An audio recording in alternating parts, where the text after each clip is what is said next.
या राजधानीतले दोन राजकुमार हे भारतीय जनता पक्षामध्ये आहेत.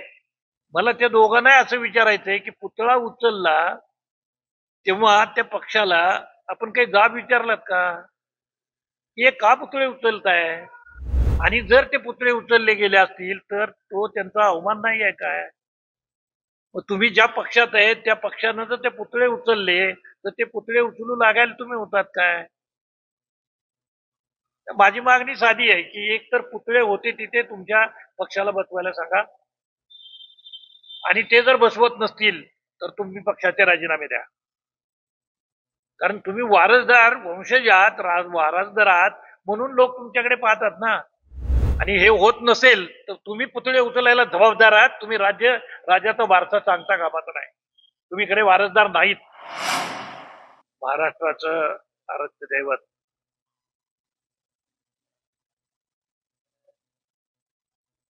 छत्रपती शिवराय, भारतीय राज्यघटनेचे शिल्पकार डॉक्टर बाबासाहेब आंबेडकर आणि राष्ट्रपिता महात्मा गांधी आणि अन्य काही यांचे पुतळे हे भारताच्या संसदेच्या बाहेर दर्शनी भागामध्ये होते. ते आपण समर्थ देशाने पाहिले. ते गांधींचा पुतळा पार्लमेंटच्या अगदी समोरचा जातात जिथे विरोधी पक्षाचे लोक आंदोलन करत असेल. तो गांधींचा पुतळा असेल का बाबासाहेबांचा पुतळा असेल का शिवछत्रपतींचा पुतळा असेल, हे पुतळे हे भाजपच्या सरकारनं तिथनं उचलले, काढले आणि ते कुठल्या तरी हॉलमध्ये नेऊन ठेवलेत. ते काहीतरी चांगलं करणार आहेत वगैरे वगैरे. माझं म्हणणं असं आहे की हा या महापुरुषांचा अपमान आहे. तुम्ही कशासाठी उचलले त्याचं कारण सांगा ना. काही अडचण काय होती त्या पुतळ्यांची तुम्हाला? भाजपला अडचण काय होती? छत्रपती शिवरायांचा पुतळा तुम्ही तिथून उचललात, कारण सांगा ना.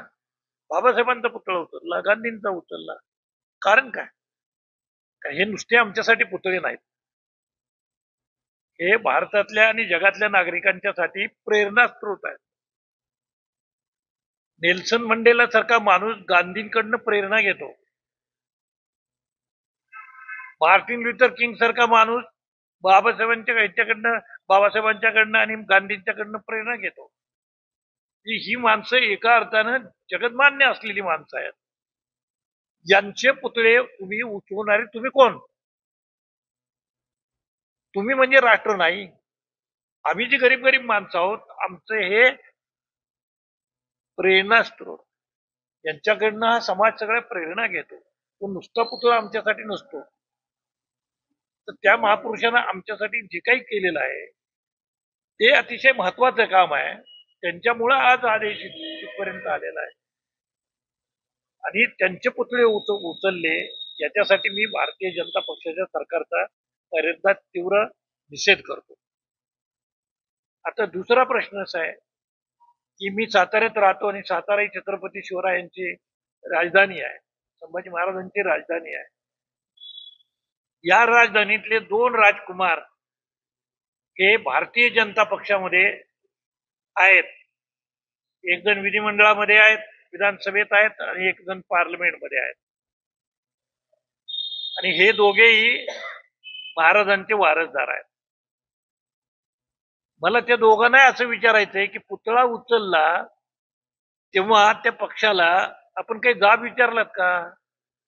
हे का पुतळे उचलताय?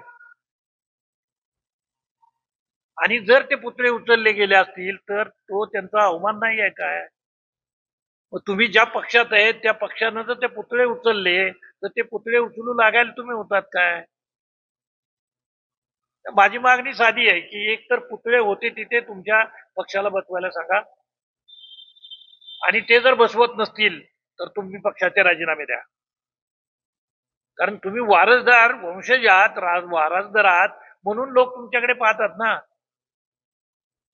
महाराजांचा वारसा चालवायचा तो स्वाभिमानानं चालवलं पाहिजे. तुम्ही कुठल्या पक्षात आहेत मला काही कर्तव्य नाही, पण ज्या कुठल्या पक्षात आहेत त्या पक्षानं जर हे केलं असेल तर त्या पक्षाचा तात्काळ या दोघांनी राजीनामा दिला पाहिजे आणि लोकचळवळ उभी केली पाहिजे आणि तिचं नेतृत्व केलं पाहिजे. आम्हा सगळ्याचं नेतृत्व त्यांनी दोघांनी केलं पाहिजे. आणि महाराजांची जर समजा बेअब्दी होत असेल तर कोणाचाही मुलायजा ठेवता कामाचं नाही. सत्तेसाठी किती तडजोडी कराल. महाराजांनी म्हणजे दोन्ही महाराजांनी उदयनराजे पण शिवेंद्रराजे पण दोघांनी पण पक्षाचा राजीनामा दिला पाहिजे अशी माझी त्यांच्याकडे मागणी आहे.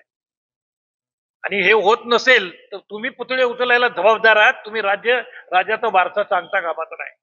तुम्ही खरे वारसदार नाहीत असा त्याचा अर्थ होईल. काय करायचं ते तुम्ही ठरवा.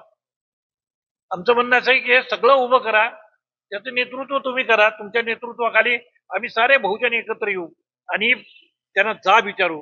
दुसरं असं की महाराष्ट्रामध्ये मोदी आणि शहा यांना पाय टाकू देणार नाही अशी व्यवस्था महाराष्ट्र करेल. महाराष्ट्र हे असं राज्य नाही आहे की आम्ही सारे गप्प बसू.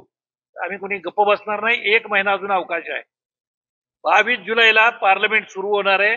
22 जुलैला मी लाक्षणिक उपोषण कलेक्टरच्या दारामध्ये करणार आहे. 22 जुलैपर्यंत दोन्ही राज्यांनी त्यांच्या पक्षावरती प्रेशर आणून हे करावं आणि पुतळे जागेवरती बसवावे तेवढीच माझी मागणी आहे. जर पुतळे जागेला बसले नाहीत तर आंदोलन सुरू करू आणि महाराष्ट्रात बाबासाहेब आंबेडकरांचे अनुयायी आणि छत्रपती शिवरायांचे अनुयायी हे गप्प बसणार नाहीत. तर त्याचा जाब विचारू आणि त्याच्यामुळे आम्ही शहा आणि मोदी यांना महाराष्ट्रात पाय टाकू देणार नाही. हे आंबेडकरवादी म्हणून मी आपल्याला सांगतो. कारण सगळे आंबेडकरवादी म्हणजे विक्रीला निघालेले नाहीत. आम्ही स्वाभिमानी लोक आहोत. बाबासाहेबांचं नाव घेतो, त्यांच्या नावावरतीच आमचं सगळं चालतं. आज जे काही आमचे अस्तित्व आहेत ते बाबासाहेबांच्यामुळे आहेत. बाबासाहेबांचा पुतळा उचलताना 10दा विचार करायला पाहिजे होता भाजपनं. पण ते काही विचार करणार नाही कारण त्याने मस्ती होती त्यांना की आपणच पुन्हा येणार आहोत आणि आपणच जर पुन्हा येणार असू तर या पुतळ्यांची गरज नाही. ज्यांना शाहू फुले आंबेडकरांचा, गांधींचा, नेहरूंचा विचार मान्य नाही ते हे लोक सत्तेमध्ये आहेत. यांना तिथनं हुसकावून लावल्याच्या शिवाय बहुजन समाजाच्या पुढे अन्य पर्याय आहे असं मला वाटत नाही. त्याच्यामुळे यांना हुसकवण्यासाठी जे जे करायला लागेल ते करायला पाहिजे. दोन्ही राज्यांना माझी हात जोडून विनंती आहे. तुमचा आम्ही आदर करतो. तुम्ही आदर करतो म्हणूनच तुम्ही दोघे निवडून येता. आदर करती जनता म्हणूनच तुमच्या पाठीमागे उभी राहते. आता त्या जनतेचाही अवमान होईल असं कृपा करून करू नका. दोघेही भूमिका घ्या. तुमचं काय म्हणणं आहे ते आम्हाला एकदा कळू द्या. तुम्ही जर का त्यांच्या बाजूलाच उभे राहणार असाल तर मग छत्रपतींचे मावळे म्हणून आम्ही उभे राहू एवढंच आपल्याला सांगतो.